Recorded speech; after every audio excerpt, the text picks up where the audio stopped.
우리 강의는 일단 3개월 코스로 진행이 됩니다. 그리고 아시겠지만 이제 이 화요일반은 앞으로 3개월 동안 12월 이제 연말까지 10월 한 달 4주는 이제 비문학을 공부를 하게 되고 다음에 남은 11월, 12월 또 2개월은 문학을 공부하게 됩니다. 그래서 비문학은 한 달에 딱 끝나는데 문학은 이렇게 한 달 한 달 나누어서 이렇게 원래는 한 달을 그 시가문학하고 한 달은 서사문학을 하고 이렇게 해야 되는데 그게 안 돼. 시가문학이 워낙에 설명을 많이 하다 보니까 서사문학에서 항상 진도가 좀 밀리는 그런 측면이 있는데 그 문학 11월, 12월 문학 파트에서는요 대체적으로 8주 중에서 한 6주 정도가 시가문학을 수업을 하게 되고 한 2주 정도 서사문학을 설명을 하게 될 거예요. 자, 독해. 독해 뜻이 뭐예요? 한자로 읽을 독자, 풀 해자, 그죠? 그래서 읽고 이해한다. 뭐를? 읽고 이해하는데 뭐를? 글의 뜻을. 그러니까 글의 뜻을 이해하려면 글을 구성하고 있는 단위인 단락, 문단의 뜻을 먼저 이해를 해야 되고 그다음에 문단, 단락의 문단이 우리가 그냥 단락, 문단 그렇게 얘기하는데 단락은 어떤 성질을 갖고 있는 거냐? 단락이 뭐냐?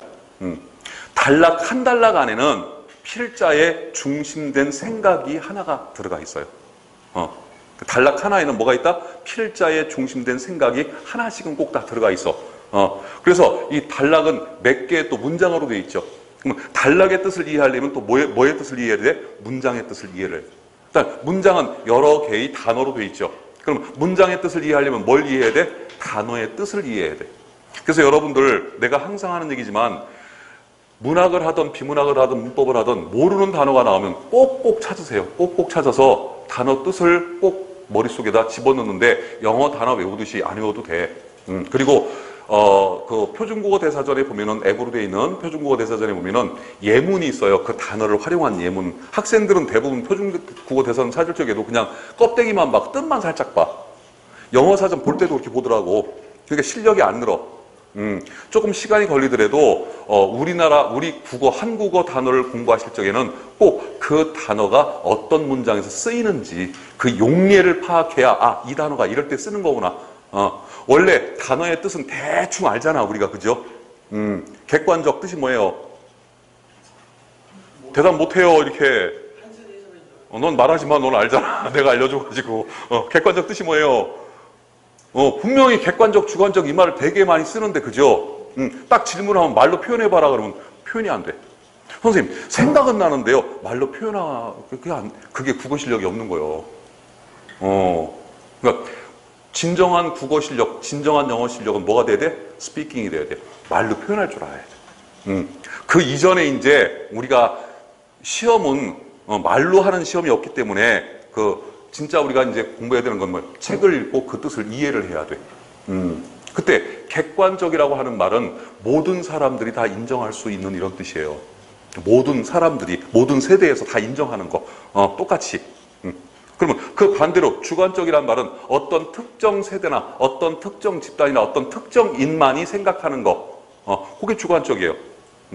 그러니까 그게 지금 내가 말한 뜻이 그대로 그 표준국어 대사전에 적혀 있진 않아요. 그러니까 그런 식으로 쉽게 나를 이해시키는 거야. 이해하기 쉽게. 그리고 객관적이라고. 야, 내가 객관적으로 보건데 이 말 맞아서 틀렸어. 지가 보는데 어떻게 객관적이야? 왜 우리 그런 말 많이 하잖아요. 내가 객관적으로 본다면 지가 어떻게 객관적으로 봐? 지가 보는 건데 그게. 주관적으로 보는 거지. 그죠? 그러니까 그때는 말할 때 어떻게 돼? 내가 최대한 객관적으로 본다면. 할 수 있는 한 객관적으로 본다면. 하지만 그거는 객관적인 게 절대 안 되지. 자기 관점이니까. 주관적인 관점이죠. 그렇게 예문들을 만들어가지고 그 예문을 활용해서 단어 공부를 하는 게 가장 좋습니다.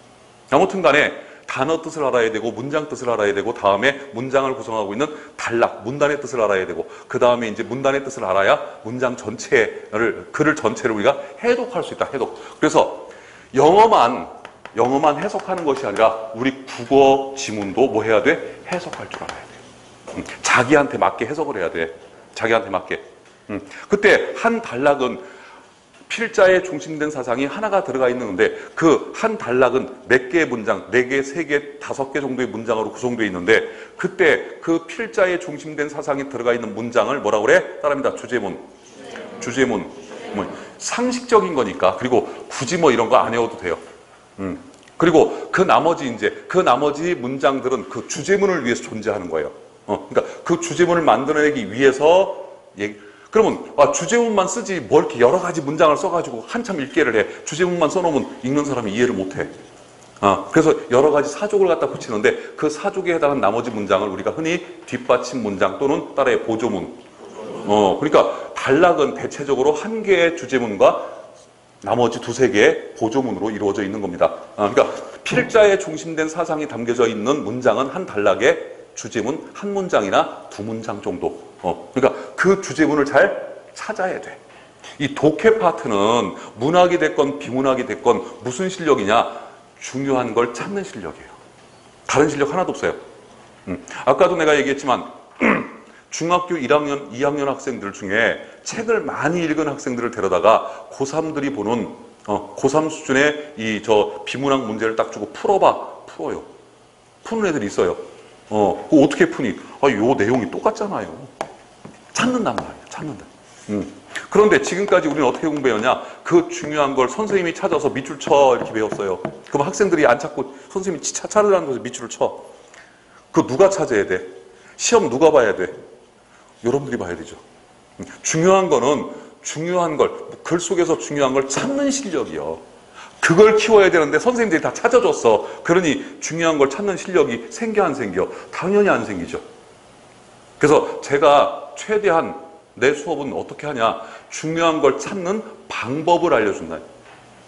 그 방법을 배워서 그 방법을 가지고 중요한 걸 시험장 가서 빨리 찾아야 돼. 그러니까 아까도 얘기했는데 숨은 그림 찾기하고 똑같아요. 이게 가만히 보면 숨은 그림 찾기 할 적에 그림을 갖다 놓고 뭐 주전자 뭐 빗자루 뭐 이렇게 쓰면 한참을 막 찾죠, 그죠? 한 10여 분 걸려 5개 찾는데 그래놓고 이제 친구한테 야 너 찾아봐. 그럼 친구도 막 한참 찾을 거 아니야. 그럼 나는 찾은 놈은 옆에서 보고 있으면서 뭐라고 그래? 병신 저것도 못 찾아. 금방 자기도 병신짓 한 거야, 그죠? 그래놓고 개구리가 올챙이 저 시절을 모른다고 금방 못 찾는다고 뭐라고 해. 예, 여러분들 시험을 봐보고 채점을 해보면요. 특히 비문학 같은 경우는 딱 답을 아는 순간 내 답이 틀렸다는 게 딱 보여. 그래서 무슨 소리가 나와? 아하, 이 소리 많이 나오면 불합격이야. 그 시험은. 그렇잖아요. 아하, 이 소리 많이 나오면 많이 틀렸다는 얘긴데. 그러니까 결국에는 누가 빠른 시간 내에 정확하게 지문 속에 있는 보물을 찾냐에 보물 찾기. 찾는 방법이 있다더라. 자, 독해는 크게 논리적인 글의 독해와 문학적인 글의 독해로 나뉘어요. 그때 논리적인 글의 독해를 우리가 흔히 비문학이라고 줄여서 말하죠. 그런데 지금은 이 명칭도 바뀌었어. 지금 현재는 학교에서 이거를 독서라고 그래, 독서.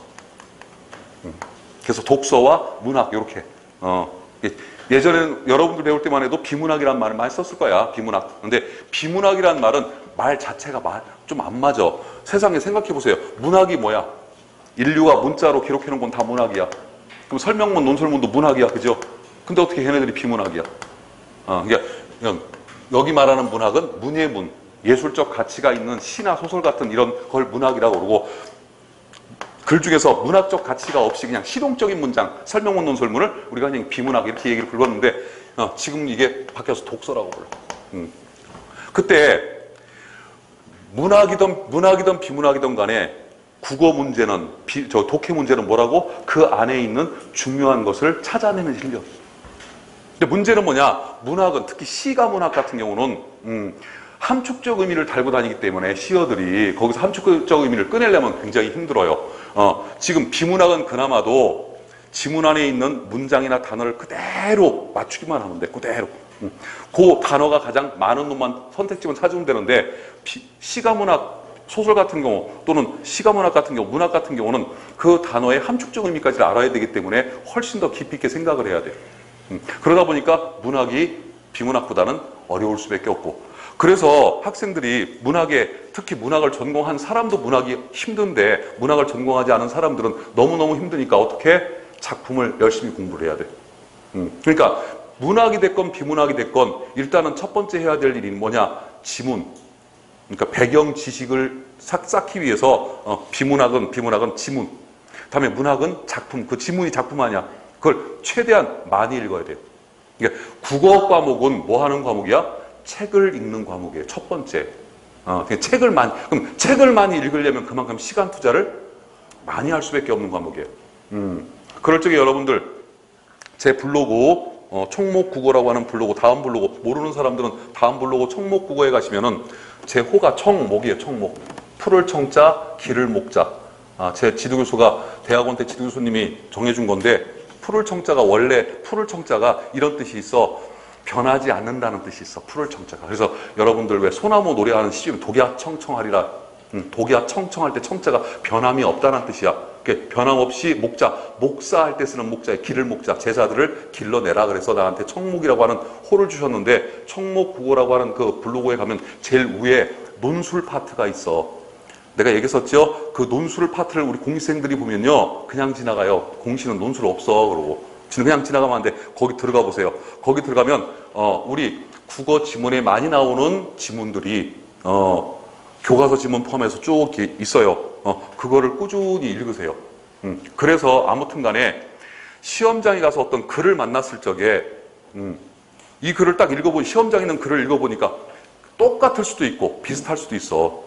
첫 단락을 딱 읽는 순간에 나 이거 어디서 읽은 글이야. 어디서 본 적이 있어. 얘 나랑 친해.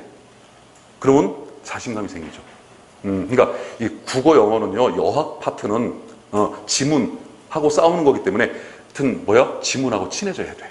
그래서 지문을 딱 읽는 순간에 자신감이 생기면 그 문제는 거의 풀어.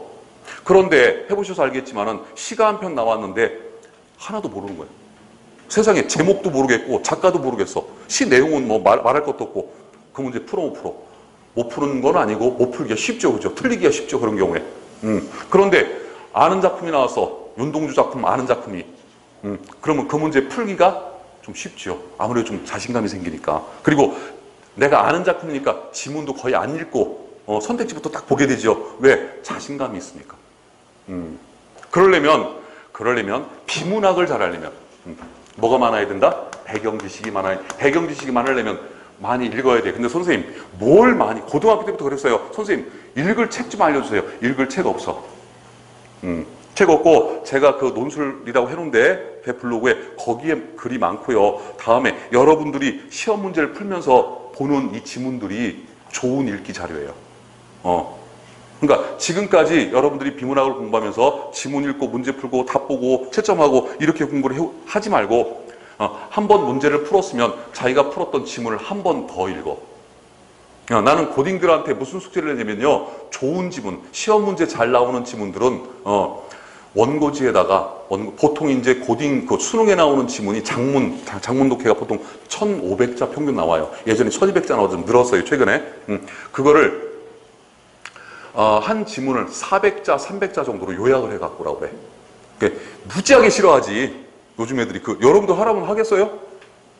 근데 졸업생들이 그래. 나중에 시험 보고 대학 간 다음에 그 요약을 했던 지문은 머릿속에 남아있는데. 그죠? 요약을 하기 위해선 최소한 그 지문을 몇 번 읽어야 돼? 내가 보기엔 3번 읽어야 돼, 3번은. 그래야 요약이 가능해. 그리고 써보기까지 해, 중요한 걸. 그러니 머릿속에 남아. 근데 그 지문이 마침 딱 시험 문제 딱 나와봐. 완전히 땡잡는 거지. 그죠? 최고로 좋은 거지. 근데 거의 비문학 지문들을 가만히 보면 비슷비슷한 내용이 계속 돌고 돌아요. 그러니까 내가 수업하면서 야, 이 지문 좋아요. 그렇게 말을 해요. 문제가 좋다는 게 지문이 좋아요. 그러면 그 지문을 가지고 어떤 한 문제가 나왔어. 그러면 그 지문을 가지고 다른 유형의 문제 낼 수 있어 없어? 충분히 있죠. 그럼 그 지문을 기억해달라. 그 지문을 완벽하게 다 기억하지 말고 그 지문에서 중요한 내용, 주제문, 핵심이 되는 내용, 요것만 기억을 해.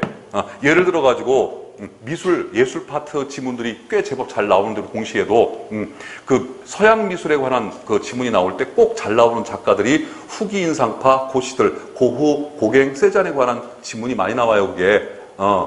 근데 전혀 그 사람들에 대한 정보를 모르고 그 지문을 읽는 거하고, 후기 인상파가 이런 사람들이고, 거기엔 주요한 작가가 고후가 있고, 고갱이 있고, 다음에 세잔이 있고, 이 후기 인상파들이 뭘 만들어내? 입체파의 터전을 만들어내고, 입체파를 만든 사람이, 입체파를 완성한 사람이 누구예요? 피카소예요. 그리고 피카소는 입체파를 완성하고 뭘 창시해요? 추상파를 창시를 해요.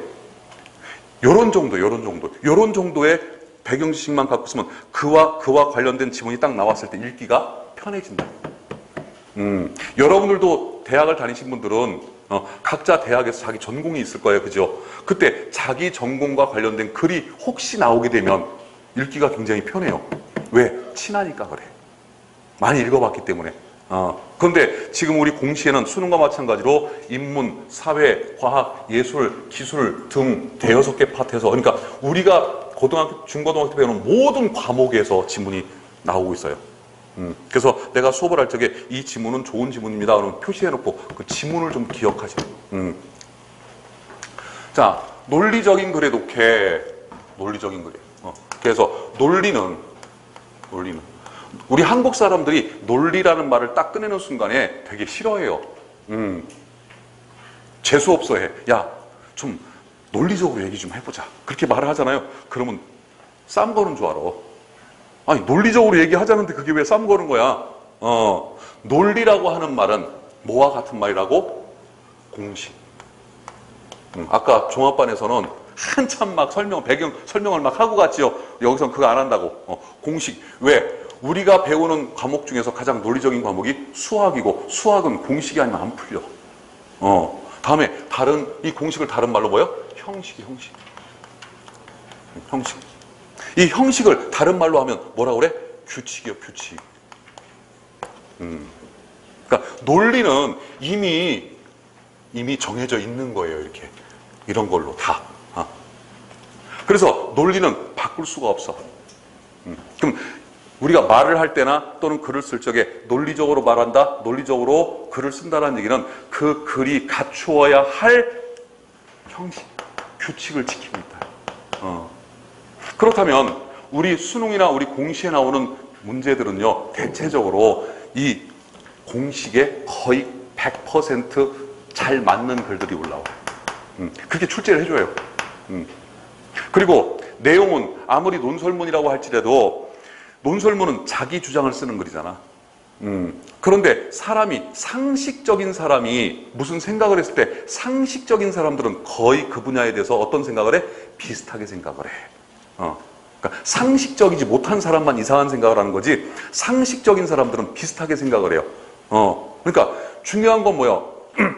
필자가 뭘 주장했느냐, 이것도 중요하지만 필자가 그 주장을 하기 위해서 어떻게 논리적으로 증명을 해갔냐. 그러니까 그보다 더 중요한 게 뭐야? 주장보다 더 중요한 게 근거예요, 근거. 어떤 걸 근거를 들어서 어떻게 그러니까 근거와 주장 간에, 근거와 다음에 판단, 주장 간에 논리가 생기려면 이 사이에 어떤 관계가 형성돼야 된다고요? 인과관계가 형성돼야 돼요. 인과관계. 그러면 인과관계가 형성돼야 논리가 있다는 건 왜 그러냐면, 이 인과관계는 어떤 성질을 갖고 있어요? 인과관계라고 그랬어요? 필연성, 당위성. 이 두 단어는 같은 말이야, 따지고 보면. 필히 반드시 그렇게 된다는 뜻이고, 다음에 마땅히 그렇게 된다는 뜻이고, 똑같은 뜻이에요. 그러니까 얘가 나오면 얘가 나와야 돼. 누가 봐도, 객관적으로 누가 봐도 얘가 나오면 얘가 나와야 돼. 그래야 이 글이 어떻다고? 논리적이라고. 즉 논리라고 하는 말은 어려운 말이 아니라 물 흘러가듯이 글을 쓰면 된다. 물 흘러가 자연스럽게. 누가 읽어도 이 글은 자연스럽게 읽혀. 누가 읽어도 전혀 뭐가 위배되는 게 하나도 없어. 그러면 그게 뭐야? 논리적인 거야. 그러려면 이 근거와 판단과 주장 사이에 이런 성질이 있어야 돼요. 그때 이 근거라고 하는 말을 대신해서 전제라는 말을 쓰기도 하고, 또 얘네들을 대신해서 결론이라는 말을 쓰기도 하고. 그때 전제와 결론, 이 두 가지 생각, 여기에 해당하는 생각, 두 가지 생각을 했죠. 그래서 하나의 생각을 가지고 새로운 결론을 내려서 이런 사고 과정을 뭐라고 그래? 이거를 추론이라고 그래. 추론. 그 연역 추론, 귀납 추론 이렇게 우리가 배우죠. 나중에 배울 겁니다. 추론이라고. 자, 그때 그렇다면 우리는 뭘 배우는 거다 지금? 논리적인 글, 설명문, 논설문은 뭐에 의해서 쓰여진 글이다? 공식에 의해서 쓰여진 글이다. 그래서 종합반에서 그 공식을 좀 자세하게 내가 가르쳐요. 수업 시간에. 그래서 그 공식을 알면 문제 푸는데 상당히 도움이 많이 됩니다. 자, 봅시다. 이제 교재 봅니다. 실제로 비문학을 우리 종합반에서는 6시간 4주를 해서 문학, 비문학을 다 하는데 그것도 시간이 부족한데 3시간 반씩 4주 동안에 비문학을 또 다 한다는 것도 쉽지가 않아요. 바빠요, 조금. 자, 제1장 독해 비법 그래가지고 제1단계 무엇에 관한 글인가? 우리가 글을 아까 그랬죠. 독해는 무조건 글 속에서 뭐 찾는 실력? 중요한 걸 찾는 실력. 중요한 단어를 찾는 실력이요. 그때 중요한 단어, 비문학에서 가장 중요한 단어가 뭘까? 가장 중요한 단어, 핵심어가 뭘까? 미리 얘기합니다. 독서의 삼총사 밑에 있어. 책 밑에 있어. 제재, 관점, 의도. 종합반 수업을 들었던 학생들은 내가 하도 강조를 해가지고, 그죠? 그러니까 독서의 삼총사, 난 삼총사가 많아요. 독서의 삼총사, 제재, 관점, 의도. 시의 삼총사, 상황, 정서, 태도. 소설의 삼총사, 사건, 인물, 갈등. 거기서 시험 문제가 잘 나온다고. 모든 파트가. 그냥 삼총사를 만들어 놓은 것이 아니라 시험 문제가 잘 나오기 때문에 내가 그렇게 실제 글을 가르칠 적에 그렇게 공식적으로 가르치는 건 좋은 게 아니야. 시를 가르치는데 공식적으로 짜맞춰가지고 가르치는 거 이거 좋은 거 아니야. 그래서 탄생한 영화가 바로 죽은 시인의 사회죠. 거기서 그 킬링인가 선생님 이름이 그 양반이 와가지고 학생들한테 그 앞에 공식적으로 돼 있는 시 해석법을 다 찢어버려. 다 찢죠. 그 장면 기억이 나죠. 그 장면 나는 보면서 막 박수를 쳤어요. 처음에 그 영화 내용을 모르고 이제 보기 시작했는데 또 그 영화 주연했던 그 미국의 유명한 코미디언 이제 고인이 되셨던 로빈 윌리엄스라고 하는 이 배우가 연기를 참 무척 잘하는 배우야. 근데 내가 수업을 할 때 그렇게 못해요. 왜? 시험 보는 사람들을 대상으로 수업을 해야 되기 때문에 시험 문제 위주로 가르칠 수밖에 없어. 그렇다고 여러분들이 문학을 전공하려고 지금 온 건 아니잖아. 그죠? 자, 1단계. 종류와 제재에 따라 글을 분류하여. 일단 딱 글을 읽었을 적에 이 글이 설명문이냐 논설문이냐 이것부터 여러분들 스스로가 분류를 해야 돼. 설명문은 100% 사실문으로 되어 있는 글이죠. 100% 사실문. 논설문은 설명문을 기반으로 쓰는 글이에요. 논설문은 설명문, 사실문을 근거로. 판단과 주장은 의견이야, 사실이야. 의견이죠, 이거는. 그래서 첫 단락을 읽어봤더니 100% 사실문이야. 그러면 그 글은 설명문이 될 확률이 거의 99%에 가까워요. 그런데 첫 단락을 딱 읽어봤더니 특히 첫 단락 마지막 문장쯤에 필자의 의견이 나타나기 시작을 해. 이런 게 나와.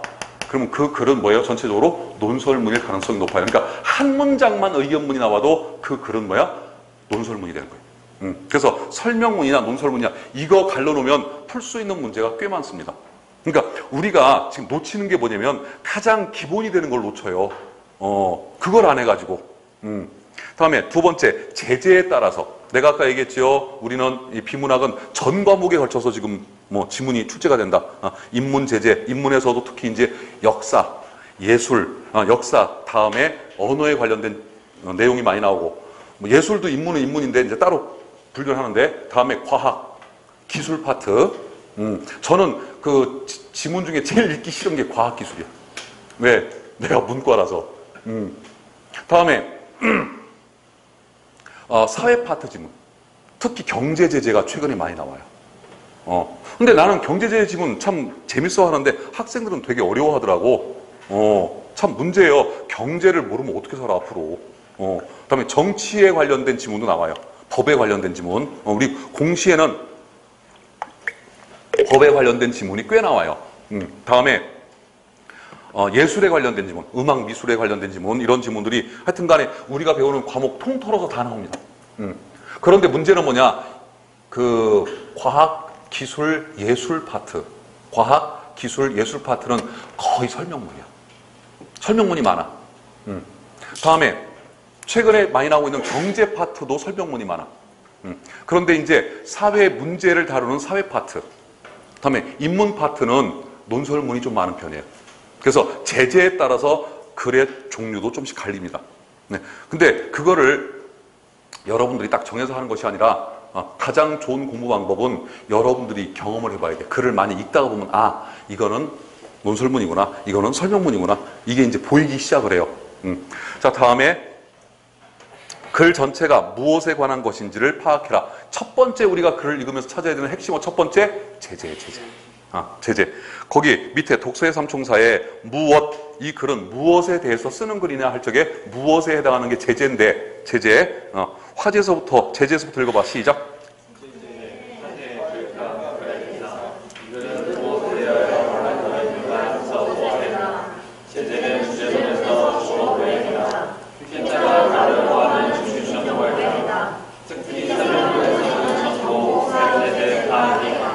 네, 요게 제재예요, 요게.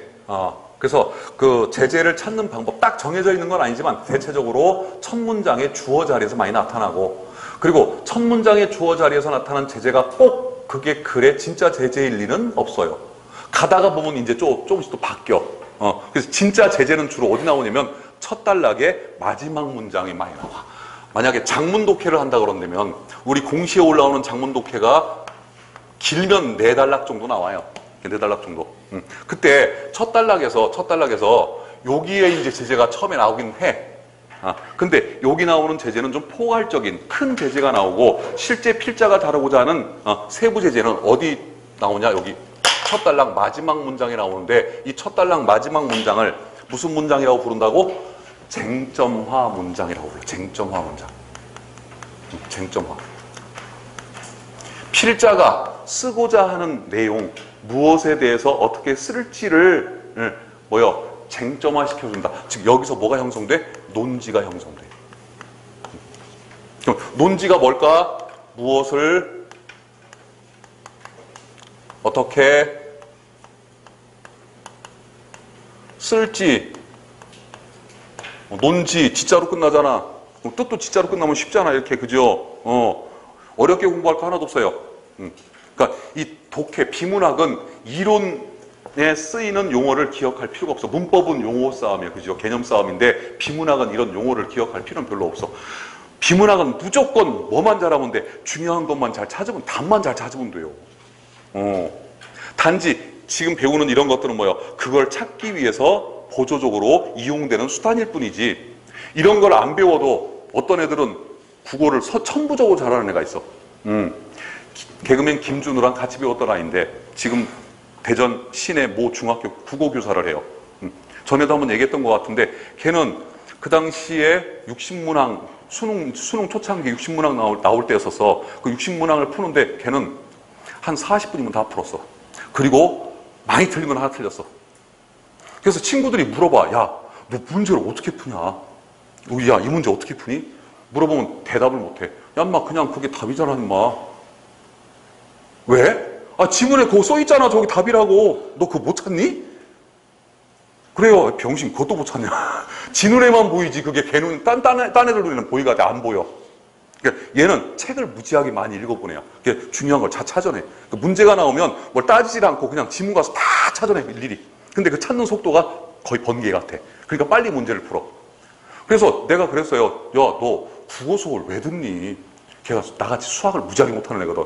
제발 가서 수학 좀, 너 수학을 따블로 들어. 안 가. 그래서 왜 내 국어 수업을 듣니 했더니 국어 수업을 어떻게 하는지 배우고 싶대. 걔네 그래서 미친놈. 지금 네가 고3인데 국어 수업 어떻게 하는지 배워서 뭐 하려고? 대학에 가야지 지금. 자기는 꿈이 국어 선생이 되는 거래. 국어 선생이 됐어요. 지금도 전화가 가끔씩 와요. 1년에 한 서너 번씩 집 모르는 거 생기면. 선생님 이거 어떻게 가르쳐요, 학생들을? 참. 그러니까 타고나는 애들이 있어, 그렇게. 근데 그렇지 않은 평범한 사람들은, 우리 같은 평범한 사람들은 어떻게 해야 돼? 푸는 법 배워야 돼. 그래서 요 마지막 문장에 논지가 형성되는데, 논지라고 하는 말은 뭐와 같은 말이다? 주제와 같은 말이다, 주제. 고등학교 과정에선 동의어라고 생각하시면 돼요. 그때 무엇에 해당하는 독서의 삼총사가 뭐라고 그랬어요? 제재. 어떻게 해당하는 거? 관점. 이 두 가지만 찾으면 일단 뭐의 주제? 설명문의 주제는 만들어지는 거예요. 근데 논설문의 주제는 여기다가 뭐까지? 의도에 해당하는 요거까지 붙이면 이게 논설문의 주제. 그러니까 이 세 개에 해당하는 단어가 그래서 가장 중요한 핵심. 그런데 국어 문제, 영어 문제도 그렇지만 우리 국어 문제는 주제를 묻거나 주제와 관련된 것을 묻는 문제가 가장 많아요. 보통 10문제가 출제가 되면 대체적으로 6문제는 주제를 묻든지 주제랑 관련된 걸 물어봐요. 그러니까 주제 묻는 문제가 가장 많이 나온다. 그때 찾아야 될 게 뭐예요? 저 제재 관점 의도에 해당하는 단어니까 우리 비문학은 내가 아까 시간이 되겠지만 이 독서의 삼총사 제재 관점 의도가 시작점이며 공부의 끝점이에요. 자다가도 아버지가 흔들어서 창이야 독서의 삼총사 제재 관점 의도 하고 잘 정도로 본능적으로 답이 나가야 되고, 중요한 건 제재 관점 의도를 외우는 게 중요한 게 아니라 더 중요한 건 뭐야? 내가 글을 읽을 때 어떤 글을 읽더라도 내 머리가 벌써 제재를 찾고 있어야 돼. 관점을 찾고 있어야 돼. 의도에 해당하는 단어를 찾고 있어야 돼. 이게 습관이 돼 있어야 돼. 그래야 시험장에 가서 빨리 찾는다고. 그 습관부터 길러놔야 돼요. 자, 다음에 필자가 해결하려고 하는 문제. 요게 바로 뭐요? 주제의 관점이에요, 관점. 우리나라 문장의 기본 문장은 이거예요. 아까 뭐 아침에 한 거라.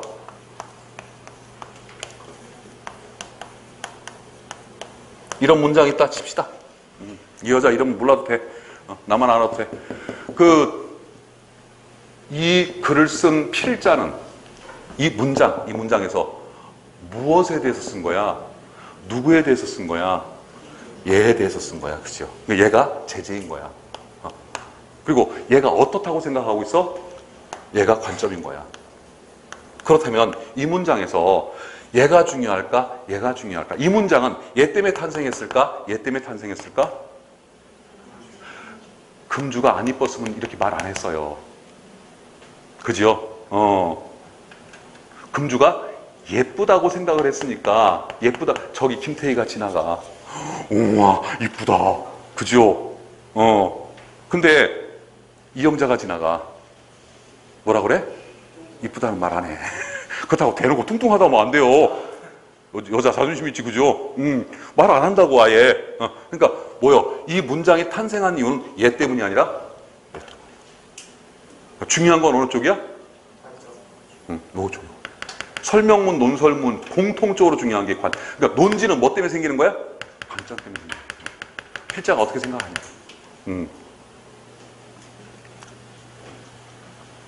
다음에 4번. 첫 단락을 통해서 글의 유형을 좀 이따도 배웁니다만은 장문 독해가 나왔을 때 이렇게 4개 단락짜리 또는 단문 독해가 나왔을 때 우리가 가정을 지금 2가지로 해야 돼요. 우리 공시가 지금까지는 한 3년 전까지는 단락의 개수가 1개짜리가 주로 다 나왔는데 최근 들어서 2개 단락짜리도 나오고 3개 단락짜리도 나오고 4개 단락짜리도 나오고 그죠. 그래서 내가 그런 얘기를 합니다. 꼭 수능 문제를 이제 풀어봐라. 수능 문제도 아주 최근 문제는 풀지 말고 지금부터 3, 4년 전, 그러니까 지금이 19학년도, 19년이니까 이제 20학년도지, 올해 보는 시험은. 그러니까 19학년도에서 3년 빼면 16학년도. 그러니까 2010학년이나 2011학년도서부터 2016학년도 사이에 출제가 됐던 비문학 문제 풀어보세요. 문학 문제도 풀어보세요. 그 문제들이요, 우리 공시에 많이 올라와요. 내가 어떤 그 기출문제를 풀고 있는데 올해 거 이거 어디서 많이 본 것 같아. 내가 가만히 기출문제 뒤져봤더니 17학년, 16학년인가 15학년도 나온 수능 기출에 나온 지문이 그대로 한 달락만 빼가지고 온 거야. 그래서 영어 선생님한테도 물어봤어요. 영어 선생님한테도 영어도 그러냐 그랬더니 영어도 그러면 되는 거야. 영어도 기출문제에서 많이 뽑아 쓴대요. 수능 기출문제에서. 그러니까 영어도 어차피 패턴이 독해 문제랑 똑같잖아요. 공시나 수능이나. 그러면 수능 기출문제도 있고 해마다 보는 다음에 그 찾아보면은 EBS나 또는 카이스라고 이제 그 문제 출제하는 데가 있는데 거기 들어가보면 그 해에 봤던 모든 모의고사가 다 탑재가 되어 있어요. 무료예요, 무료. 그냥 다운만 받으면 돼. 다운 받아가지고 필요한 부분만 프린트해가지고 보시면 돼요. 그래서 문학, 비문학은 도움이 많이 될 겁니다. 문학, 비문학. 다음에 최근 문제 중에 아주 최근 작년서부터 시작해가지고 한 6, 7년 전 처음 화법 문제가 나오기 전에 화법 문제가 나오기 전에는 뭐가 나왔냐면 듣기평가가 있었어. 이 중에 듣기평가 해보신 분도 있을 거예요. 듣기평가가 빠지면서 거기에 화법 문제 5문제가 출제가 되기 시작했는데 최근 수능 기출에 나왔던 화법 문제도 참고하시기 바랍니다. 거의 공시에서 그걸 베끼고 있어 지금. 다음 최근 한 5년 사이에 나왔던 문법 문제. 그러니까 최근 3년 사이에 나왔던 문법 문제 한번 풀어보세요. 수능 기출 문제. 손도 못 댈 걸? 겁나 어려워. 고3들이 이렇게 겁나 어려운 걸 풀고 있어요. 여러분들도 다 고3을 거쳐왔는데. 그러니까 수능 기출 문제도 파트에 따라서 내가 뽑아 쓸 게 있고 조금 안 뽑아 정리해줬죠. 독해, 문학, 비문학은 3년, 2016년도까지 2011학년도부터 2016년 한 5년 사이에 있었던 거. 다음에 오히려 문법이나 화법은 최근을 기준으로 한 4, 5년 전까지. 그거를 보시면 오히려 그게 도움이 됩니다. 자, 다음에 그래서 장문 독해가 나왔을 때는 이 지문이 사람으로 친다면 이 1번 단락, 첫 단락이 뭐에 해당해요? 얼굴에 해당해요. 얼굴, 사람 얼굴. 첫 단락. 근데 여기가 이제 서론 단락이고, 여기가 본론 단락이고, 여기가 본론 단락이고, 여기가 결론 단락이고, 때에 따라서 이 네 번째 단락이 본론 단락이 나온 경우도 많아.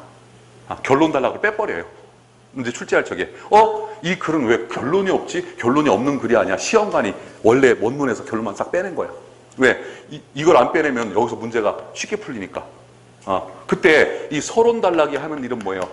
앞으로 필자가 무엇을 어떻게 쓸지를 알려주는 곳이 바로 서론 단락. 단락이 만약에 3개, 4개가 나왔다 할 적에 가장 중요한 거, 첫 단락. 이 첫 단락의 중요성은 나머지 3개 단락을 합친 것보다 훨씬 더 중요해. 이 첫 단락에 뭐가 붙어 있어? 모든 보물이 다 이 안에 있어.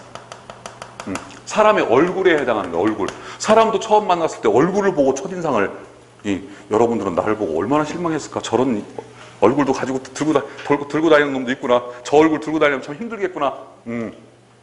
그런데 첫인상이 좀 바뀔 수도 있어, 가다 보면은. 근데 아무튼 간에 제일 중요해. 그럼 한 단락짜리 지문에서는 이 서론에 해당하는 글은 단락이 구성하죠?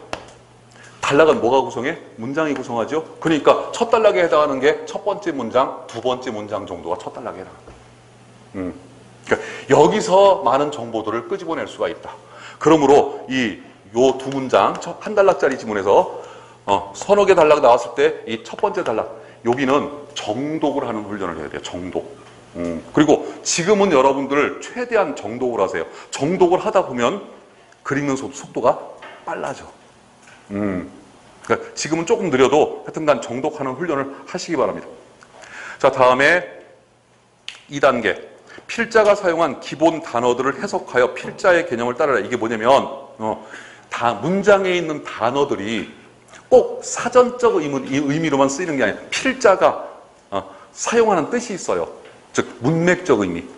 그래서 이 비문학 문제가 나올 적에 어휘 문제가 같이 나오는 경우가 있는데 그때 이제 어휘의 문맥적 의미를 묻는 그런 문제가 나옵니다. 다음에 중요한 문장이 뭐예요? 각 단락의 주제문이지. 그 주제문을 찾는 연습을 꾸준하게 합니다. 그리고 주된 요지를 파악해라. 그 주된 요지가 뭐예요? 주제문을 찾아가지고 그 주제문에서 제재에 해당하는 문, 관점에 해당하는 문 뽑아서 이렇게 그냥 만들어놔. 그럼 요약하는 거예요, 본인이. 그래서 여기다가 요거에 해당하는 명사, 요거에 해당하는 명사, 중간에다 뭐만 넣어? 의만 넣어, 의. 그럼 자기가 요약을 해요. 근데 옛날 학교 다닐 적에 선생님들이 단락의 주제를 요약해서 해갖고 와라 그럼 대부분 다 자습서 보고 뺏겨가. 자기가 안 했어요. 그죠? 왜? 할 줄은 모르니까. 그리고 선생님이 그거 하는 법을 안 알려줬어요. 이렇게 친절하게. 해봐. 한번 본인들이. 그러면 이 연습을 꾸준히 하다 보면요. 글을 읽으면서 동시에 이제 요약이 돼. 같이. 빠른 속도로 된다고 이게.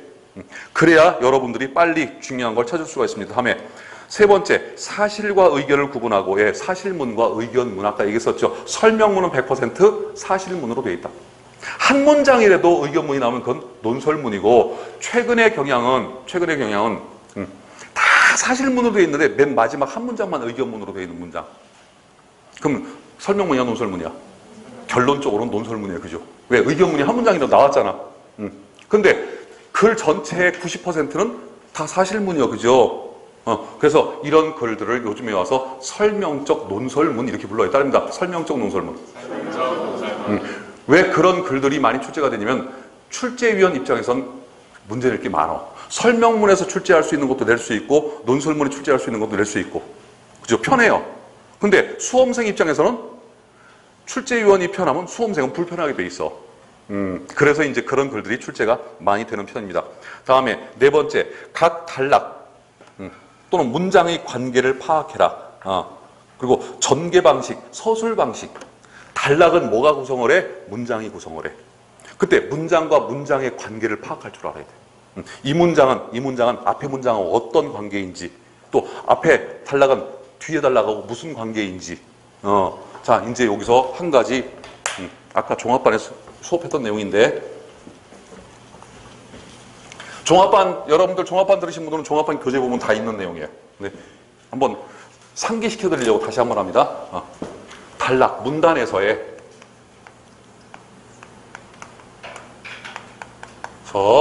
문장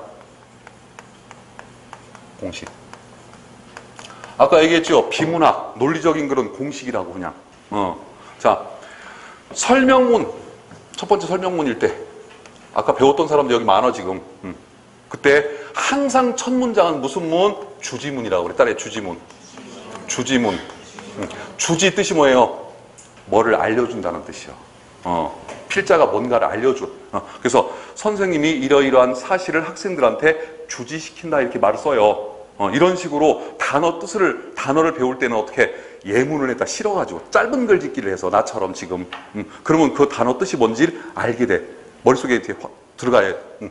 그때 주지문은 뭔가를 알려주는 문장이고, 또한 첫 문장을 우리가 이렇게도 말해. 도입문 따라해. 도입문. 네, 도입, 뭔가 시작하고 뭔가 소개해준다는 뜻이야, 이게. 영어로 말하면, 영어 첫 문장은 뭐라고 그래? Introduction. Introduction 뜻이 뭐야? 소개. 도입이야, 도입. 도입. 그때 얘네들은 대체적으로 뭐야? 일반적 진술에 해당하는 글들이에요. 일반적 진술. 일반적 진술은 뭐냐? 좀 이따 설명합니다. 요게 먼저 나오고, 설명문은 100% 사실문, 의견문. 사실문. 그냥 사실문이야. 그 다음에 나오는 문장이 뭐가 나와? 따릅니다. 부연설명문. 부연설명문. 요게 나오는데, 부연설명이라는 건 뭐냐면, 여기 이제 문자는 이렇게 써도 되고 안 써도 되고. 그러니까 주지 단락, 부연설명 단락 해도 돼요. 그러니까 그거는 문장과 문장일 때는 단위가 문장이니까 주지문, 부연설명문 해요. 글 속에서 단락과 단락의 관계를 파악할 적에는 뭘로 바뀌어 이게?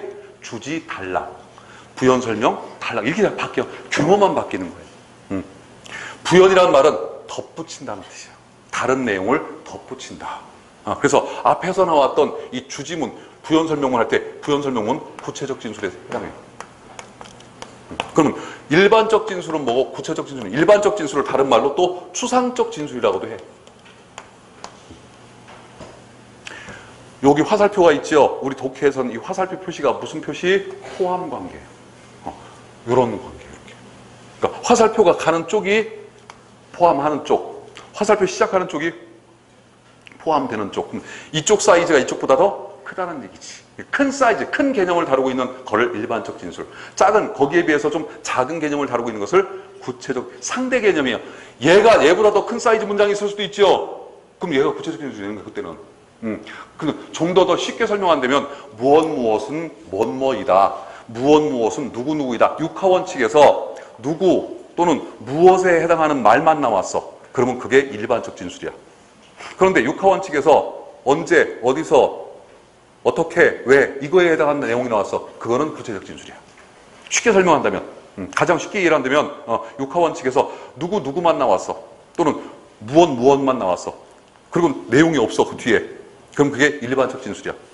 그런데 그 이외에 왜 그랬는지, 언제 그랬는지, 어디서 그랬는지, 어떻게 그랬는지 이런 내용들이 구체적으로 나와 있어. 그죠? 그럼 구체적인 거잖아. 그게 구체적 진술이야. 그런 다음에 부연 설명할 때 많이 쓰는 연결어가 바로 즉이에요. 즉. 또는 다시 말해서, 이런 말도 많이 쓰죠. 다시 말해서. 이런 말들을 써요. 이런 연결어들을. 다음에 요 다음에 나오는 문장이 상술문이라고 그래. 딸이 상술문. 상술, 상자가 무슨 상자? 자세할 상자야. 좀 더 자세하게 설명해주는 문장이 나와. 이때 상술문에서 사용되는 소술 방식이 바로 대표적인 게 예시, 예증, 뭐 비교, 대조 이런 거. 그런 다음에 그 다음에 뭐야? 결론. 그러니까 글도 한 편의 글도 서론, 본론, 결론으로 구성되지만 한 단락도 이렇게 서론, 본론, 결론으로 구성이 됩니다. 그러니까 글의 가장 큰 공식은 뭐야? 서론, 본론, 결론이요. 여러분들이 글의 공식을 내가 글의 공식 그러니까 뭔가 새로운 거, 저 선생님이 대단한 거 알려주나 보다. 아니, 대단한 거 하나도 없어. 고등학교 때 배웠던 거 다 여러분들이. 단지 이제 그런 것들을 조금 체계적으로 알려줄 뿐이죠. 저는. 그러니까 빨리 고등학교 시절로 돌아가야 돼. 빨리 고등학교 시절로 돌아가야 돼. 자, 다음에 논설문 같은 경우. 논설문도 똑같아요. 첫 문장은 다 주지문이야. 그런데 논설문의 주지문은 뭐가 틀려? 얘는 사실문이고 얘는 의견문이에요. 의견문이에요. 그래서 필자의 생각, 주관적인 생각이 먼저 나와. 그럼 필자의 생각, 필자의 판단이나 주장이 나와. 그럼 뭐 나와야 돼? 바로 이게 나와야 돼. 그래야 논리적인 거야. 그래서 그 다음에 나오는 문장이 뭐예요? 근거 제시문이라고 그래. 따릅니다. 근거 제시문. 근거 제시문으로 가장 많이 쓰는 방법이 바로 이유 제기라고 그래. 이유 제기문. 따라 이유 제기문. 왜냐하면 따라해. 왜냐하면 뭐뭐이기 때문이다. 뭐뭐이기 때문이다. 요런 문장이 가장 많이 써요. 그래서 우리가 비문학 글을 읽을 때 때문이다가 붙어있는 문장 있죠. 또 왜냐하면이 이거 생략도 돼요. 주지문, 의견문 나온 다음에 왜냐하면 뭐뭐이기 때문이다 하나도 안 보이고 이런 게 안 붙어있는 문장이 왔어. 그러면 그 문장에다가 왜냐하면 뭐뭐이기 때문이다를 붙여봐. 붙여서 되면 맞는 구성이야. 안 되면 틀린 구성이야. 그러니까 생략할 수 있습니다. 그래서 왜냐하면이 붙어있거나 때문이다가 붙어있어. 그러면 그 문장은 꼭 체크하세요. 특히 이게 생략이 되는 경우가 있는데 일부러 때문이다, 왜냐하면이 붙어있는 이유는 뭐야? 지문에 그거 빨리 밑줄 치라고, 그거 중요하다고 알려주는 게 표지예요, 표지. 그래서 이 왜냐하면 뭐뭐이기 때문이다에 안에 있는 이 내용이 답이 많이 돼요. 문제 답이. 특히 논설문에서. 그 다음에 근거 제시문이 바로 이 설명문에서는 부연 설명문이야. 그럼 근거 제시문은 의견문이야, 사실문이야? 사실문. 객관적인 사실을 들어서 내 주관적인 의견을 최대한 객관화시켜야 증명이 되는 거예요. 그러므로 설명문은 객관적이고 논설문은 주관적이다.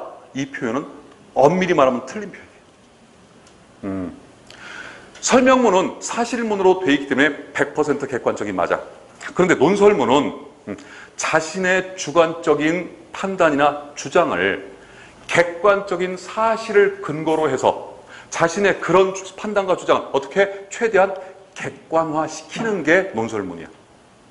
그럼 결국 잘 쓴 논설문은 객관적인 거야? 주관적인 거야? 객관적이 된 거죠. 누구나 다 인정할 수 있게 쓰는 거니까. 그러니까 얼마만큼 주관적인 것을 객관화 시켰냐, 잘 시켰냐, 이걸 뭐라고 그래? 이걸 논증이라고 그래. 논증. 논리적으로 증명해야 돼. 지금 이 과정이 바로 뭐예요? 논증이고, 이 과정이 논중이야. 추론을 다른 말로 하면 이렇게 해도 큰 문제 없어.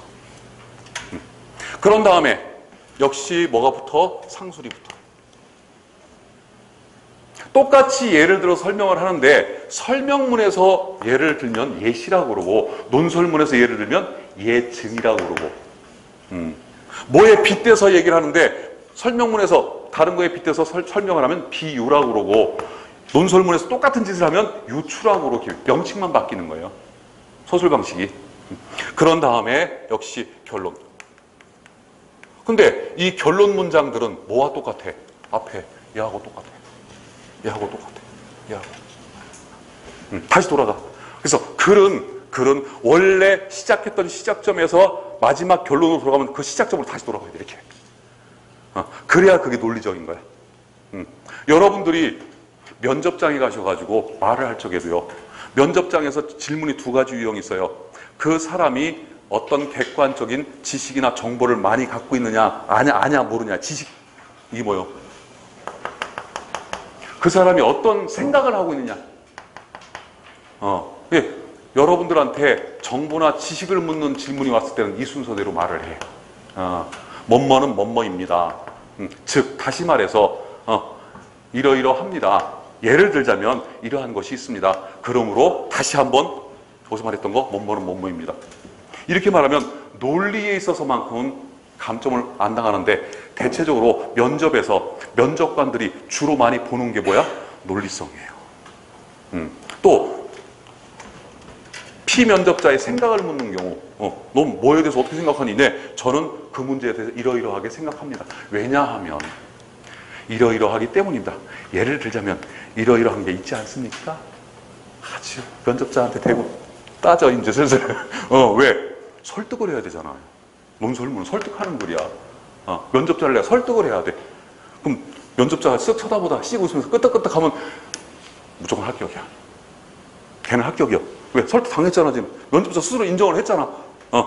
그래서 저는 이렇다고 생각합니다. 나도 이렇다고 생각합니다.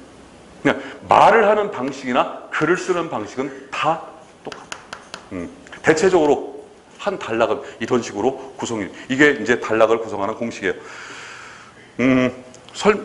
종합반에서 배웠던 것들의 실은. 자, 다음에 전개 방식, 서술 방식은 글을 쓰는 방법이야. 글을 쓰는 방법, 형식. 이 세상에 존재하는 모든 것들은 다 내용과 형식으로 돼 있죠. 주제를 찾고 논지를 찾고 이런 거는 뭐예요? 제재 관점 의도는 뭐에 관련된 거? 내용에 관련된 거. 다음에 문제는 어떤 내용을 쓰느냐도 중요하지만 글을 쓸 때 그 내용을 가장 효과적으로 전달하기 위해서 어떤 방법으로 글을 쓰느냐, 이 방법도 굉장히 중요한데 그 방법을 따라해. 전개 방식, 서술 방식. 예를 들어서 낙엽을 제재로 글을 씁니다. 낙엽을 제재로. 그럴 적에 낙엽을 제재로 글을 쓰는데 가장 어울리는 글의 종류는 시 또는 수필. 그게 좀 어울릴 것 같아. 그죠? 설명문까지는 가능해. 과학적으로 낙엽이 어떻게 만들어지는지. 그죠? 과학적으로 설명하면 돼. 근데 낙엽을 가지고 논설문을 쓸 수 있어? 낙엽을 빨리 청소하자? 뭐 쓸 수 있을까요? 그러니까 이렇게 내용에 따라서 거기에 걸맞는 형식, 거기에 걸맞는 글쓰기 방법이 있어요.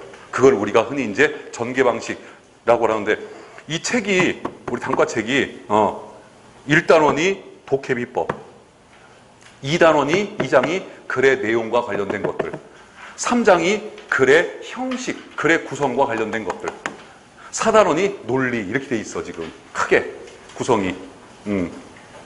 그리고 교과서 지문, 다음에 장문 독해 이렇게.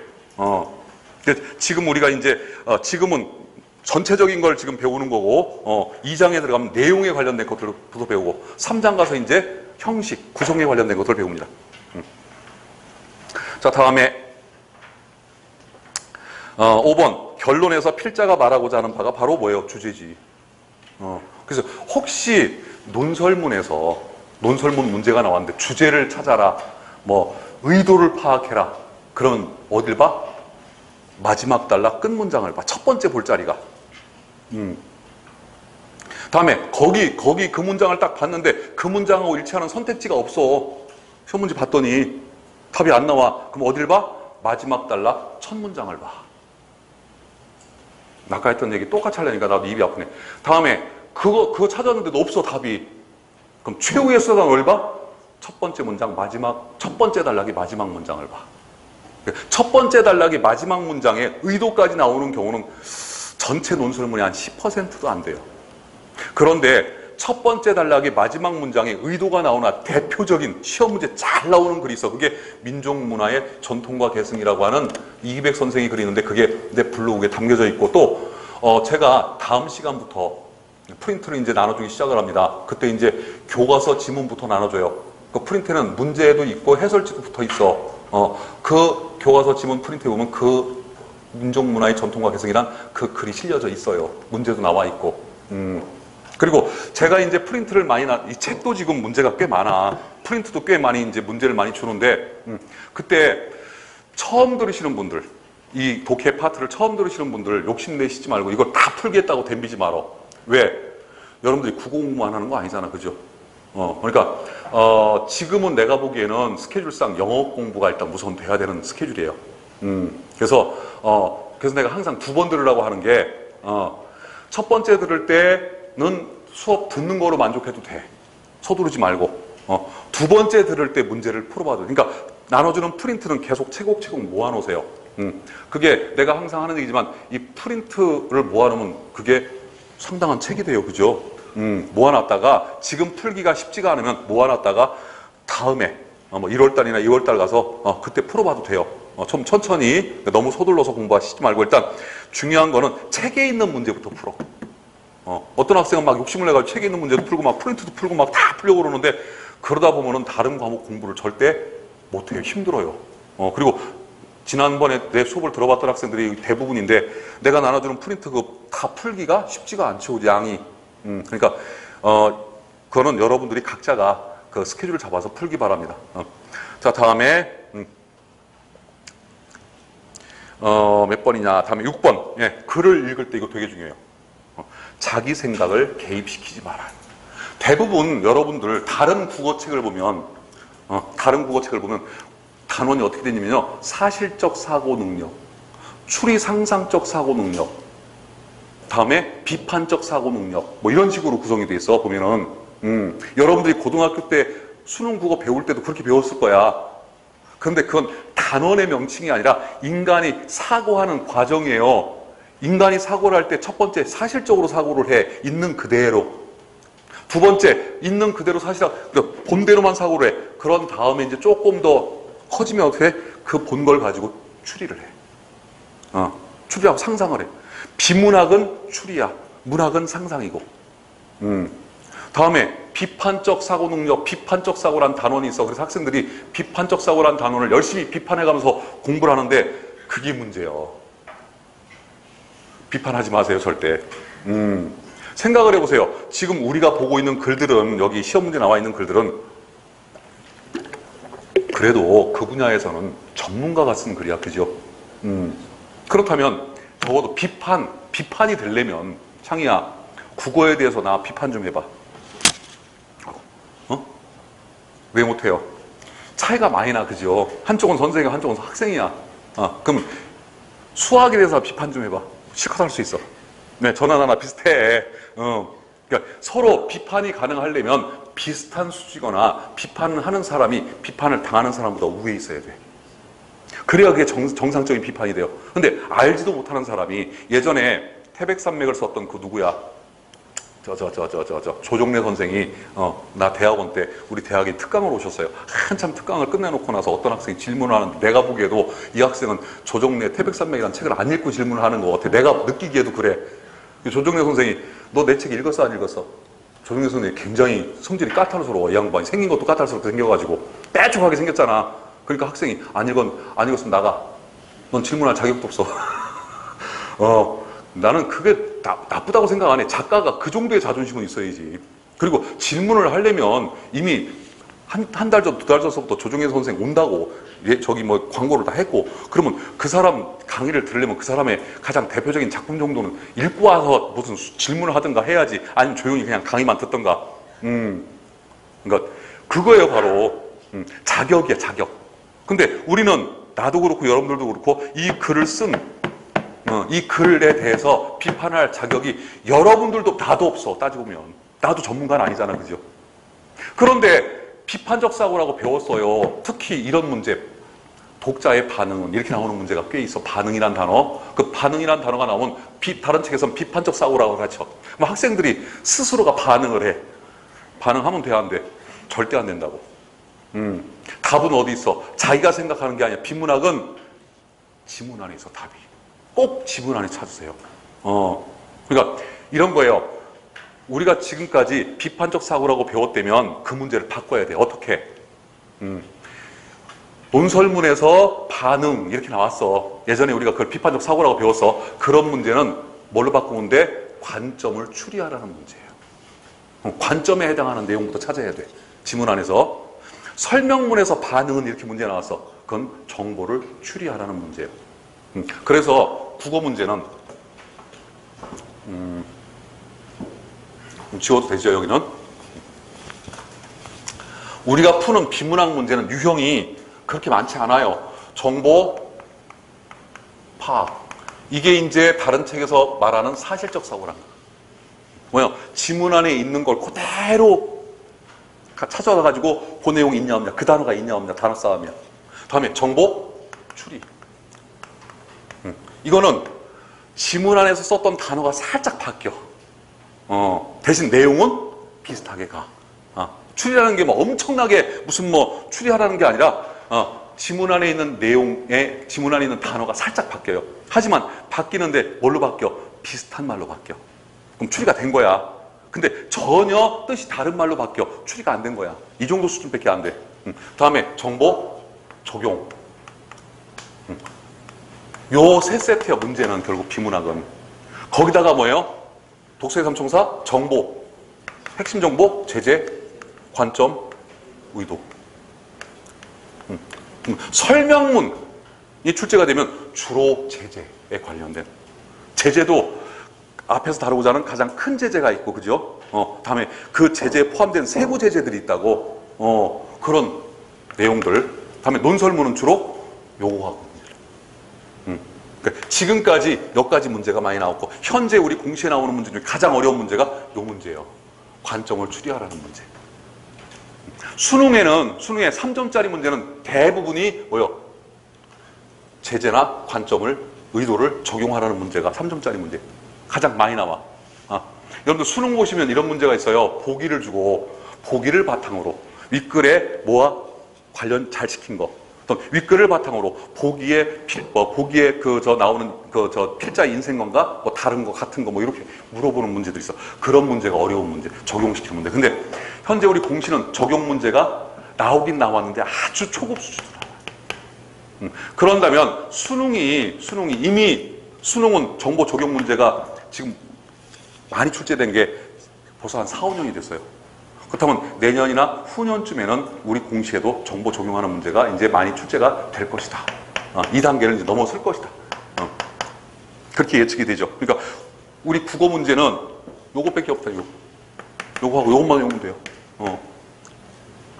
자, 다음에 그래서 절대 자기 생각을, 선생님 그러면요 배경 지식을 많이 쌓는 것, 그건 지식, 생각하고 지식은 달라. 지식은 바깥에서 안으로 들어오는 게 지식이야. 근데 생각은 내가 안에서 한 것을 바깥으로 표현하는 게 생각이야. 그러니까 바깥에서 객관적인 정보를 받아들이는 걸 열심히 받아들여야 돼. 자, 다음에 논리적인 글이란 해가지고 설명문, 논설문 집에 가서 읽어보시면 되고, 다음에 독서의 삼총사, 요것도 집에 가서 읽어보죠. 여태가 설명한 거예요, 그죠? 보시면 되고, 넘어가서 비문학 실전 도깨비법, 종합반하고 똑같아요, 교재는. 왜? 어차피 중요한 거, 이론은 공통적 변하지가 않아. 자, 이거는 뭐냐면 우리가 문제를 푸는 법이야. 문제를 푸는 법. 그리고 우리 단과책은 뭐 그렇게 비문학책처럼 그 설명이 많지 않아요. 이론 설명이. 요 정도 하고 바로 그냥 문제로 바로 넘어가. 실전으로. 자, 4개 단락짜리, 3개, 4개 단락짜리 글이 나왔을 때 하고, 다음에 아까처럼 1개 단락짜리 글이 나왔을 때 하고, 조금 차이는 있지만 비슷해. 첫 번째, 일단 뭐부터 봐? 1단락짜리 문제가 나오면요, 문제가 여기 1번 그래놓고 문제가 나와요. 그래놓고 여기 선택지가 붙어요. 그런데 문제가 2문제 이상, 여기서 이제 2문제 이상 걸리게 돼. 예를 들어서 1번, 2번 이렇게 2문제 이상이 걸리게 되면 여기 뭐가 나와요? 다음 거를 읽고 물음에 답하시오. 이게 나와. 그 문제는 여기 나와. 그러니까 1단락 1문제짜리는 또는 4단락이 나오는데 1문제야 이게. 미치지 아주. 그때 문제가 어디 있어? 여기 위에 있어. 그러니까 문제부터 보면 돼. 문제. 순서대로 문제를 먼저 보고 그리고 난 다음에 선택지부터 보지 마세요. 아니 선택지부터 봐야 되는 문제도 있어. 문제 풀다 보면 나와. 이런 유형의 문제는 선택지부터 보세요라고 내가 얘기를 해. 근데 대체적으로 선택지부터 보지 말고 1단락짜리 지문이 나왔을 때는 첫 문장, 2번째 문장 정도까지 읽어. 그래서 이 글이 무엇에 대해서 어떻게 쓴 글인가부터 파악을 해. 다음에 3개 이상, 2개 이상 단락이 나왔을 때는 어떻게 해? 첫 단락. 그걸 다 읽어. 이것부터 읽어. 그래서 여기서 논지 파악을 해. 그런 다음에 뭘 해? 선택지를 봐. 그러면 보면요, 대체적으로 문제를 풀어보면 알지만 2개 정도가 떨어져 나가요. 그만큼 읽고도. 2개 싸움이 항상. 그래서 국어 문제는 채점을 해보면요, 여러분들이 늘 경험합니다. 꼭 예를 들어서 2번, 3번 갖고 막 헷갈리다가 3번을 내가 딱 찍었어. 근데 채점해보니까 2번이야, 답이. 그런 경우가 많잖아, 그죠? 그게 이제 뭐요? 지금 아직 경험이 없어서 그래요. 그러니까 그만큼 정확도가 좀 떨어지는데 그 정확도는 훈련을 하다 보면 생기깁니다. 지금 선생님, 이거 저는요, 이상하게 2개 놓고 헷갈려. 맨날 틀려요. 이거 어떻게 해야 돼요? 그럼 내가 하는 말이 있어요. 더 해. 더 하는 수밖에 없어요. 진짜 그건 솔직한 대답이요. 자, 그때 이제 선택지를 먼저 읽고. 그때 선택지를 읽는데 보니까 이쪽 문제도 마찬가지예요. 선택지 앞에 있는 단어들이 다 달라. A, B, C, D 다 달라. 그러면은 이 다른 요 단어만 기억해. 이 문장 다 읽지 말고. 절대적으로 비문학 독해는 문장 싸움이 아니에요. 단어 싸움이에요. 문장으로 싸우려고 하지 마. 문장으로 싸우려고 덤비면 여러분들이 져. 내가 보기엔 100이면 100 다 져. 나도 져. 나도 지는 게임을 여러분들이 어떻게 이겨? 솔직히 문법 문제, 어문 규정 문제 이런 거는요, 나도 모르는 문제가, 나도 모르는 단어가 있어. 아까도 어떤 여학생이 질문을 하러 왔는데 조금 헷갈리더라고. 그래서 내가 사전을 찾아봤어요. 근데 내가 알고 있는 게 맞았어. 그러니까 모든 단어를 내가 다 알 수가 없죠. 인간인 이상에. 그런데 비문학 문제, 문학 문제는 내가 여러분들이랑 같이 풀어보면 내가 월등히 잘해. 왜? 경험이 많아서 그런 거예요. 근데 문법은 누가 많이 알고 있냐의 싸움이. 근데 이 문학, 비문학은 누가 더 많이 경험을 해봤냐. 그때 앞에 선택지 앞에 단어들이 다 달라 이렇게. 그럼 얘만 기억을 해. 끝까지 읽지 말어. 시간도 없는데 못하러 끝까지 읽어. 그래놓고 나머지 지문을 쭉 읽어요. 읽다가 A가 나와. 그럼 스탑 하고 여기 요 내용하고 요 내용하고 맞나 안 맞나 비교해봐. 다음에 또 1번, 2번, 3번, 4번 선택지가 나오는데 앞에 쪽에 있는 단어가 다 똑같아. 뒤에 있는 단어들이 또 달라. 뒤에 있는 단어들이. 그럼 어디만 읽어? 여기만 읽어. 앞에는 똑같잖아, 그죠? 주로 주제나 제목 같은 거 묻는 문제가 이래요. 주제나 제목. 주로 정보 파악하라는 문제. 윗글의 내용과 일치하는 거, 일치하지 않은 거. 이런 문제가 주로 이 앞에 쪽이 좀 달라. 문제에 따라서 그런 경향이 있어. 그러니까 다 읽으려고 하지 말어. 자, 하여튼 간에 먼저 첫 단락 또는 첫 문장을 먼저 읽어라. 그때는 정독을 한다. 정독. 정독은 단어의 뜻뿐만 아니라 필자가 이 문장을 왜 썼을까 하는 그 이면의 뜻까지, 우리가 행간의 의미라고 그러죠. 행간의 의미까지 파악할 정도로 해야 됩니다. 첫 단락은 글 전체 서론부이다. 읽어. 이거는 여러분들이 집에 가서 첫 단락에서 꼭 찾아야 할 몇 가지가 있어요. 독소의 삼총사 있는 대로 찾아라. 무조건 찾아야 돼, 이거는. 그러니까 우리가 비문학 글을 읽는 이유 뭐 찾기 위해서? 독소의 삼총사 찾기 위해서요. 결국은. 다음에 제재와 관점은 주로 어디 나타난다? 첫 단락에. 논지 형성. 첫 단락 어디쯤에? 첫 단락 마지막 문장쯤에 나타난다. 다음에 논지란 무엇인가 설명했지요. 다음에 글의 종류 및 성격을 체크해라. 설명문은 주로 정보 파악하라는 문제가 많이 나와. 제재에 해당하는 정보들 파악하라. 다음에 논설문은 주로 논증 절차, 즉 서술 방식을 묻는 문제가 나오면 괴로워. 뒤에 이제 그런 문제 많이 풀어볼 겁니다. 다음에 세 번째, 글 전체의 전개 방식, 서술 방식을 첫 단락에 보면 어느 정도 잡혀요. 일례를 들어서 첫 단락에 제재로 보이는 단어가 2개가 나와. 처음에 예술에 관한 얘기가 나오다가 갑자기 과학에 관한 얘기가 나온다고 쳐. 그러면 제재가 2개로 보이죠. 2개가 아니에요. 제재는 하나예요. 어디 있는 거? 뒤에 있는 거. 뒤에 항상 약속이 돼 있어. 이게 논리는 규칙이야. 여러분들이 나중에 글을 쓸 때 내가 과학에 대해서 글을 쓰고 싶은데 과학만 쓰자니 재미가 없어. 딱딱하고. 그래서 예술을 가져다가 예술과 비교 대조해가면서 과학과 예술은 이런 측면에서 비슷하고 이런 측면에서 다르고, 그러니까 과학이 이런 특성을 가지고 있다. 이렇게 글을 쓰고 싶어. 그때 첫 단락에 어떻게 써야 된다고? 예술부터 써야 돼. 그런 다음에 과학에 됐어. 그러면 읽는 사람들이 과학이 제재주나 이렇게 알 수 있다고. 이건 약속이 돼 있는 거예요. 그러니까 논리는 함부로 바꿀 수 있는 게 아니야. 그래서 논리는 공식이야, 공식. 그러면 제재가 보이는 게 2개 나왔어. 그럼 2개 정도 나온 그런 상황, 2개 같은 제재가 2개가 나왔어요. 그러면 거기서 쓸 수 있는 서술 방식은 대표적인 게 비교 대조겠지. 그러니까 그런 걸 보고 이 글이 전체적으로 어떤 서술 방식을 쓸 것이다라는 걸 알 수가 있다고. 첫 단락에서부터. 그래서 서술 방식을 묻는 문제를 특히 우리 학생들이 내용에 관한 문제와 형식에 관한 문제가 나왔을 때 어떤 게 더 어려워? 이상하게 형식에 관해서 묻는 문제를 잘 틀려요. 어렵다 그러고. 왜? 많이 안 풀어봐서. 첫 번째 이유는 최근에 내용에 대해서 묻는 문제보다는 형식에 대해서 묻는 문제가 많이 나와요. 그러니까 독해 파트는 문제가 예전보다 난이도가 올라갔어. 문법 파트는 난이도가 좀 떨어졌어. 오히려 예전보다. 그런 차이가 있어요. 그때 그 형식을 묻는 문제가 나왔을 때 푸는 법은 뒤에 이제 우리 교재가 이렇게 돼 있으니까 뒤 가서 많이 문제를 다뤄볼 겁니다. 자, 다음에 논증 절차는 서술 방식을 말하는 거고, 다음에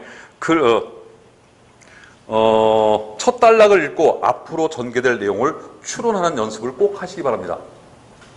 그 뒤에 우리 책 뒤에 보면 장문 독해 100문제가 실려 있어요. 지문의 개수는 아마 25개에서 뭐 플러스 마이너스 이 정도 될 거예요. 보통 이제 한 지문당 문제가 기본적으로 한 4문제, 3문제가 실려 있기 때문에 25개 지문은 넘을 거예요, 아마. 그 지문들 중에서 기회가 된다면 몇 지문을 제가 마지막 시간에 수업을 해드리겠습니다. 그때 항상 긴 글을 읽어. 그러니까 장문 독해를 해본 사람은 단문 독해를 해요. 근데 단문 독해만 해본 사람들은 장문 독해를 못해요. 왜? 사이즈에서부터 일단 겁이 나거든.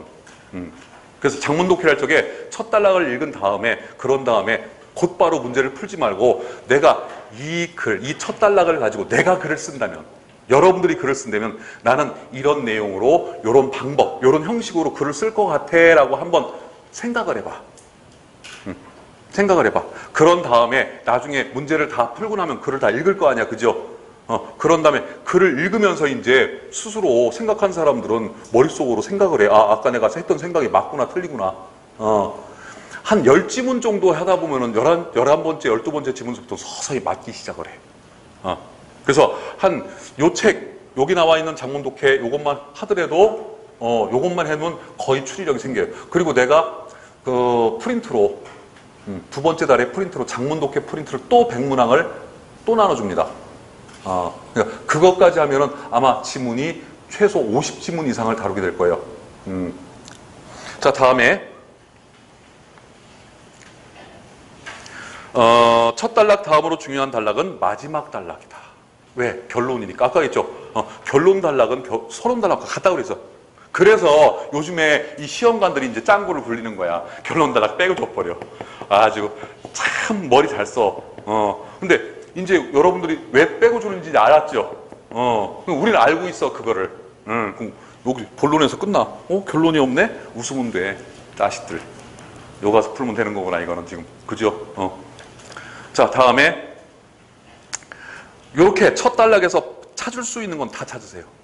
그런 다음에 첫 단락을 다 읽고 난 다음에 또 첫 문장이나 두 번째 문장을 읽고 난 다음에 뭘 해? 선택지 분석을 해. 좀 아까 얘기했죠. 선택지 분석. 문제 분석을 하세요. 그때 풀 수 있는 문제, 버릴 수 있는 문제는 버려. 국어 문제는 거의 10문제 중에 9문제, 8문제가 문제를 풀 적에 사지선다형이잖아. 4개 중에 이게 답이야. 이렇게 푸는 문제가 아니야. 얘는 답이 아니야. 서거. 얘도 답이 아니야. 서거. 얘도 답이 아니야. 서거. 남은 거 하나? 그게 답이야. 이렇게 풀어야 돼.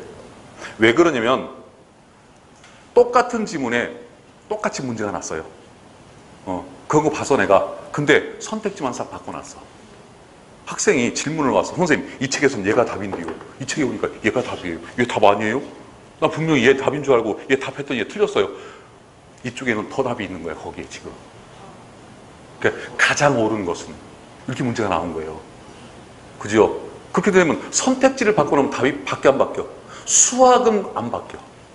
수학은 딱 답이 정해져 있어. 그죠? 0.001만 틀려도 수학은 틀려. 근데 국어는 그게 가능해. 그래서 똑같아 보이는 문제가 나왔더라도 꼭 다 읽어봐야 돼. 그 함정이에요. 그래서 국어는 맞는 답을 찾는 기술을 습득하는 과목이 아니라 틀린 답을 거세하는. 그래서 마지막 남는 거 요거 하나를 선택하는 거야. 실은. 자, 다음에 그래서 문제를 적극적으로 공략, 풀어라. 풀 수 있는 데까지. 그러니까 떨어뜨릴 수 있는 거 다 떨어뜨려. 그러다 보면 한 2개 남아요. 실은. 문제 출제 유형 및 의도, 출제 의도. 문제 출제 유형은 여기 있잖아. 정보 파악, 정보 추리, 정보 적용, 제재 관점 의도. 이것만 조합하면 돼. 이건 지금 제재를 파악하라는 문제구나. 제재 중에서도 세부 제재를 파악하라는 문제구나. 이거는 제재를 추리하라는 문제구나. 이건 관점을 추리하라는 문제구나. 요것밖에 없어. 여러분들 다른 책에는 해설지에 보면 여기 여기 그 책도 여기 우리 책의 그 장문 독해 해답지도 그 장문 독해 그게 이제 내가 아까 얘기했던 그 연도수에 나왔던 수능 기출 문제하고 그다음에 모의고사 기출 문제 중에서 우리 공시에 뜰만한 지문들을 내가 갖다 놓은 거예요. 골라가지고. 선생님 그러면 내가 굳이 안 찾아봐도 되겠네. 안 찾아봐도 돼. 그 책에 다 있잖아. 찾아보라고 내가 그랬지요. 근데 실제 여러분들의 그런 수고, 그리고 지난번 장문 독해하고 완전히 바뀌었어요. 지금 100% 다 바꿨어요, 내가. 지난번 책을 갖고 있으신 분들은 지난번 책 장문 독해도 하시고, 이번 책에 나온 장문 독해도 하세요. 하여튼 양이 많으면 좋으니까. 봤더니 무슨 독자의 반응에 적절성 평가, 이런 유형이라고 써놨어, 해설지에. 내가 그걸 싹 바꿔버렸잖아. 그래서 이 책의 해설지 보면 다 어떻게 돼 있어? 정보 파악, 정보 추리, 관점 추리. 우리가 배운 대로 돼 있어요. 문제 유형이.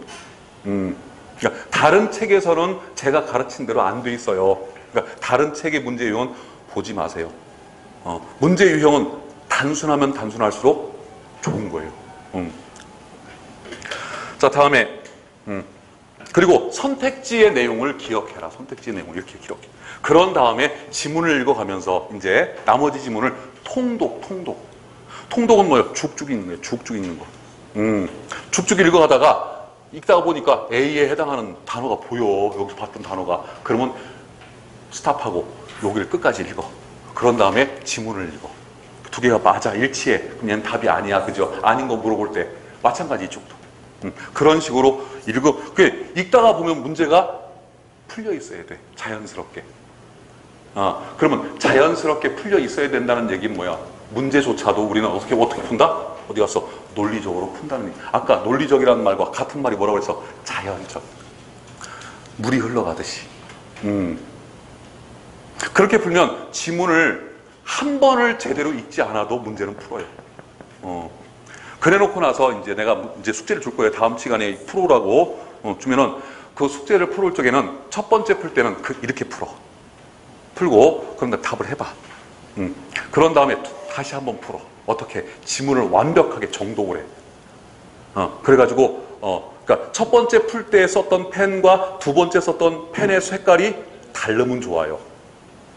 자, 약속을 하는 거야. 난 처음에 풀 때는 검정색, 두 번째 풀 때는 파란색, 선생님이 설명할 때는 빨간색, 이렇게 약속을 해놓으면, 이게 지금 내가 첫 번째 풀 때 이렇게 생각하고 풀었고, 이게 나오거든. 뭐가 내가 잘못 생각했는지 나오거든. 그때 이제 두 번째 풀 적에는 완전히 지문을 정독해가면서, 두 번째 풀 때는 시간 재지 마. 첫 번째 풀 적에도 시간은 원래는 1분인데, 그러니까 1분씩 푸세요. 처음에 풀 때는. 내가 시험 본다 생각하고, 실전이라고 생각하고, 두 번째 풀 때는 시간 재지 말고 내가 해설을 한다고 생각을 해. 그래서 선택지 1번, 이 지문이 요 내용이 여기 쓸 거란 말이야. 그죠? 그럼 여기에 그 내용이 있으면 여기에 밑줄을 딱 치고 여기다가 1을 이렇게 써놔. 또 밑줄 딱 치고 2 이렇게 써놔. 밑줄 딱 치고 4 이렇게 써놔. 그럼 몇 번이 답이야? 3번이 답이네. 그리고 이 3번도 분명히 어디가 있는 경우가 있어. 또 밑줄 치고 3이라고 써놔. 근데 이 내용하고 이 내용하고 다르겠지, 그지? 아니, 해설지 보면 다 이렇게 돼 있어요. 그걸 왜 해설지를 보고 해설지 보는 순간 여러분들이 찾아 못 찾아? 못 찾는 게 아니라 안 찾아. 공부는 그렇게 편하게 하면 돼야 안 돼. 절대 공부 안 돼요. 두 번 풀어오세요. 다음에 첫 번째 풀 때 내가 전에도 얘기했었죠. 첫 번째 풀 때 문법 문제 똑같아. 첫 번째 풀 때 어떻게? 100% 이건 맞았어. 이 문제 나 자신 있어. 동그라미 쳐. 물음표 뒤에다가. 좀 헷갈렸어. 2번, 3번. 세모. 다음에 찍었어. 그러니까 모르는 문제도 푸세요. 그러니까 1분 재놓고 푸세요. 근데 모르겠어, 문제를. 그러면 찍어. 찍는 것도 자꾸 찍어봐야 찍는 실력이 늘어나. 시험장에 가서 여러분들 찍을 일이 있어요, 없어요? 분명히 있어요. 그때 찍는 것도 기술이고 찍는 것도 실력이야. 실력이 있는 사람이 찍는 것도 잘 찍어. 찍어봐 한번. 그럼 그런 경우는 가위표를 쳐놔. 그러면 진짜 내가 맞춘 건 뭐예요? 동그라미 치고 맞은 거지요. 그것만 맞은 거야. 나머지 거는 세모 치고 맞은 거 틀린 거야. 따지고 보면 언제든 틀릴 수가 있어. 왜? 헷갈린 거니까. 그렇게 해서 정말 자기가 못하는 게 뭐고 잘하는 게 뭔지를 딱 알고 있어야 내가 공부를 할 때 내 포인트를 찾아서 공부를 할 거 아니야. 그죠? 근데 그거는 각자가 다 다르기 때문에 각자가 체크를 하셔야 됩니다. 넘어가서 독해시 유의사항. 요거 저기하고 똑같아요. 종합반 교재하고 똑같으니까 쉬는 시간에 꼭 읽어보세요. 중요하긴 되게 중요해 이게. 중요한데 종합반 교재하고 똑같으니까 읽어보시고 좀 이따 쉬었다가 내가 잠깐 설명을 해드리겠습니다. 쉽시다.